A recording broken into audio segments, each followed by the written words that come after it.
आता काय करणार आहोत आपण दादा? आता आपण दुसरी बनवणार आहे बांबूचं लोणचं, रानबांबूचं लोणचं. बरं बरं बरं. त्यामध्ये मग हे जे आहेत हे रानबांबू, हो हे इथूनच आणलेले आहे हो, आपल्या आपल्या रानातून वगैरे? रानातून किंवा मार्केटमध्ये पण मिळतात. बरं. किंवा ह्याची शेती पण केली जाते. शेती म्हणजे लावतात आपल्या परसबागेमध्ये वगैरे लावलं पण जातं. बरं. हे सगळं मिळतं.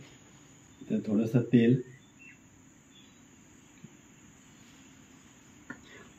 हे आणल्यानंतर ज्यावेळी आपण मिठामध्ये ठेवतो असे मिठामध्ये असे छोटे छोटे तुकडे करून मिठाच्या पाण्यामध्ये ठेवायचं. बरोबर. जेणेकरून ते खराब होत नाही. बरोबर. आपलं जसं मीठ आपण म्हणतो ना प्रिझर्वेटिव्ह, तसं ते त्याचं होतं.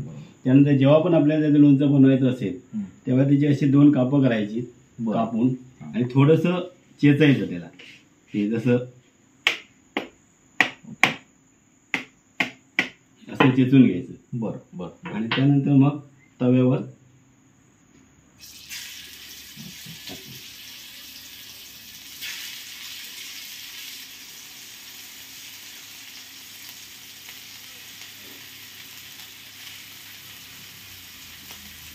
हा पदार्थ विशेषतः कोकणामध्येच मिळतो, बाकी कुठे नाही.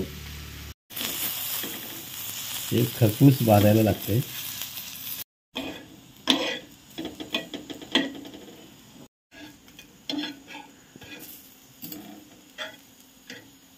हे पूर्ण असं खरपूस थोडंसं लालसर होईपर्यंत भाजायचं असतं. त्यामुळे त्यातलं जे पाणी असतं, मिठाचं पाणी वगैरे असतं, सगळं निघून जातं आणि कुरकुरीतपणा येतो आणि खायलाही चांगलं लागतं. हा थोडासा मसाला पूर्णपणे तयार झाल्यानंतर थोडासा मसाला टाकायचा.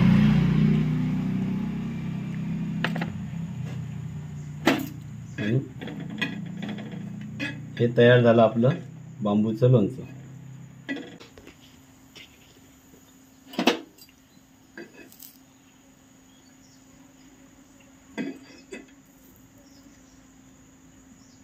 अगदी झटपट होणारं आणि शक्यतो फक्त कोकणात मिळणार बरोबर. बांबूचं लोणचं तयार.